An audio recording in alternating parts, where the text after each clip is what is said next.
Yo, what is up guys? It's me, Zachary, back bringing you some more daily NBA news. Thank you all for coming back once again. You guys already know that you are the real MVPs for coming back whenever I upload a video. But I got a question for you guys. Does anyone know how I can get the actual color of that light behind me to show up? It makes the room blue, but it just looks so white in the background when it's actually like the deepest shade of blue you can get. I just can't get it to show on camera. So if you know how to do that, I'd greatly appreciate if you let me know how down in the comment section below. But if you're new here, by the way, thank you for coming by. But make sure that you smack that sub button and turn on post notifications so you can stay up to date with everything that goes on in the NBA. But now let's take a look at everything that is going on in the NBA.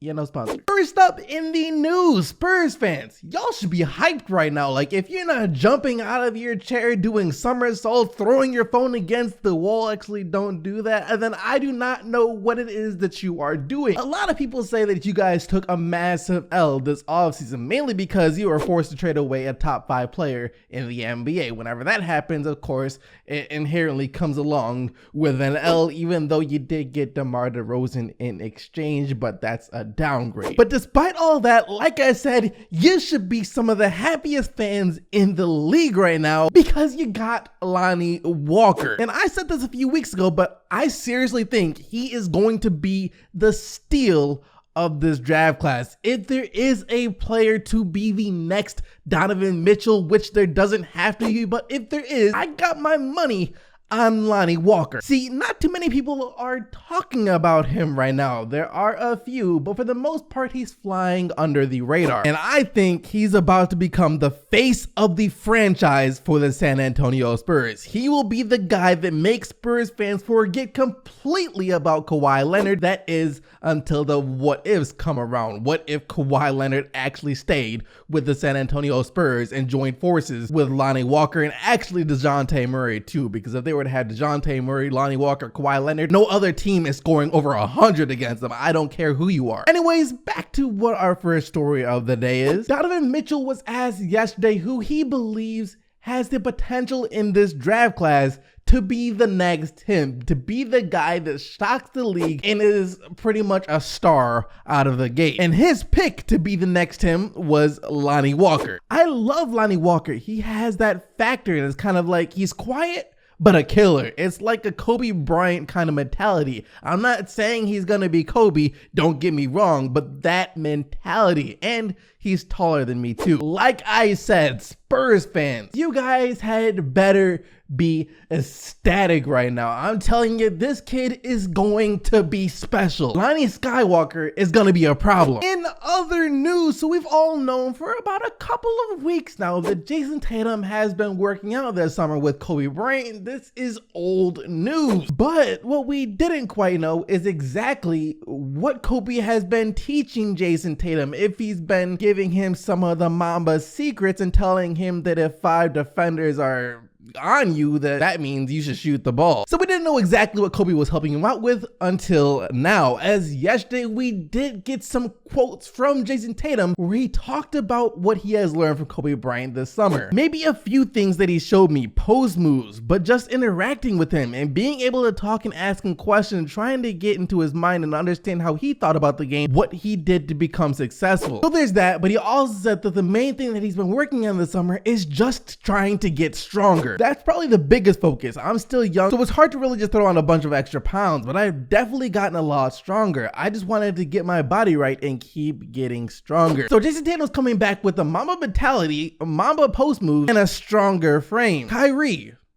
is this really about to be your team or is it going to be Jayson Tatum's team? Let me chill, but seriously. However, when Jayson Tatum was talking about getting stronger, my mind immediately went to the Eastern Conference Finals. We all know that's exactly why Jayson Tatum is bent on getting so much stronger. If you remember anything about Jayson Tatum in the finals besides his dunk on LeBron James and him actually playing really well on the offensive end, it was LeBron bullying Jayson Tatum on the defensive end. Time and time again, Jayson Tatum would get switched onto LeBron James and it was just a wrap. He knew it, we knew it, everyone knew it. LeBron would just use his massive strength advantage that he had over Jayson Tatum and bully the kid. And look, Jayson Tatum was a great defender as a rookie, but when you're trying to guard a guy who has a 45-pound of pure muscle advantage on you, there ain't nothing you can do at that point. Next up in the news, see, it's not just us fans who think that Cleveland is making a huge mistake by not blowing this team to smithereens, tanking for a top pick in their draft this year, next year, and most likely the year after that too, instead of trying to compete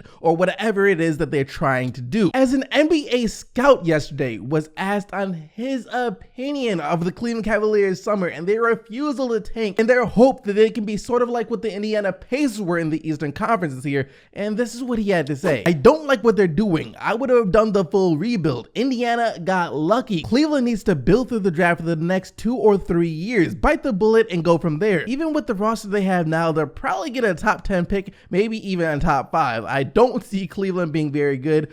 I would have gutted. There's about 7 guaranteed playoff teams already. Are they going to be better than Brooklyn and Atlanta? Yeah, probably New York, but are they going to be better than Charlotte or Orlando? I don't know. I don't see the Cavs in the top 8. The only way they can get better is to gut and start over again. It's not an attractive place for a free agent. Dan Gilbert just might be the most prideful owner in the NBA for no reason, because he refuses to gut and wants to prove that he can win without LeBron James. Look, you can't.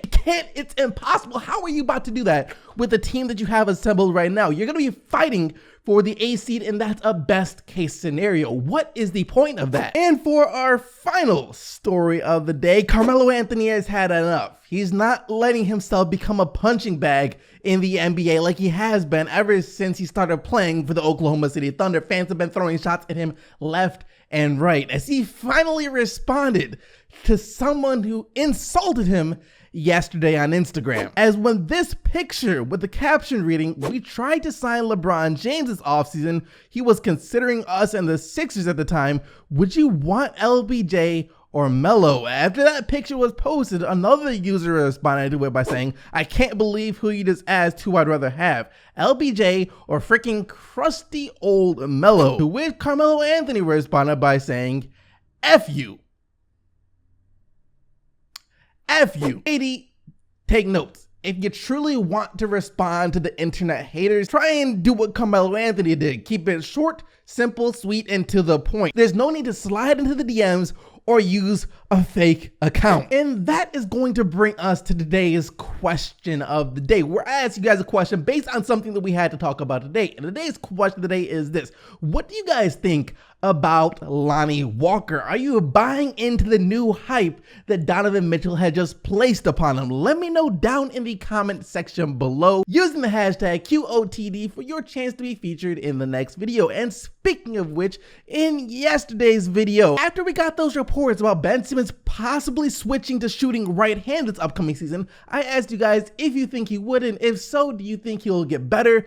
And here's what you had to say. As a Sixers fan, I think Ben Simmons will just need to stay in the gym practicing his jump shot every day till he's confident and comfortable enough with it to do it in the game. I think he's going to develop one, but we just need to be patient. By the way, I think he's going to shoot left-handed this upcoming season. He'll shoot right, he throws right, writes right. He does everything right-handed except for shooting, so he should definitely start shooting with his right hand because it's his strong hand. It depends on what eye dominant Ben Simmons is. Lonzo shoots the way he does because he has a dominant right eye. Look, I'm actually the same way as Ben Simmons when it comes to shooting. I do everything else with my right hand. I'd say I'm right-handed, but when it comes to shooting, it just feels more natural for me to shoot with my left hand. I do not know why, but it's just the way it is. So that being said, I don't think we can expect Ben Simmons to be shooting with his right hand this upcoming season, but I do think we can expect him to have at least a solid, a reliable mid-range jumper because he needs it. Like he said yesterday, up until the playoffs, the second round against the Boston Celtics,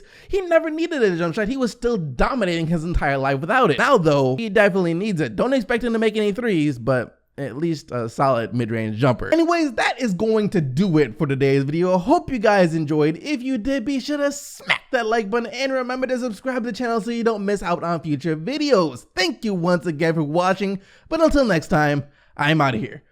Peace!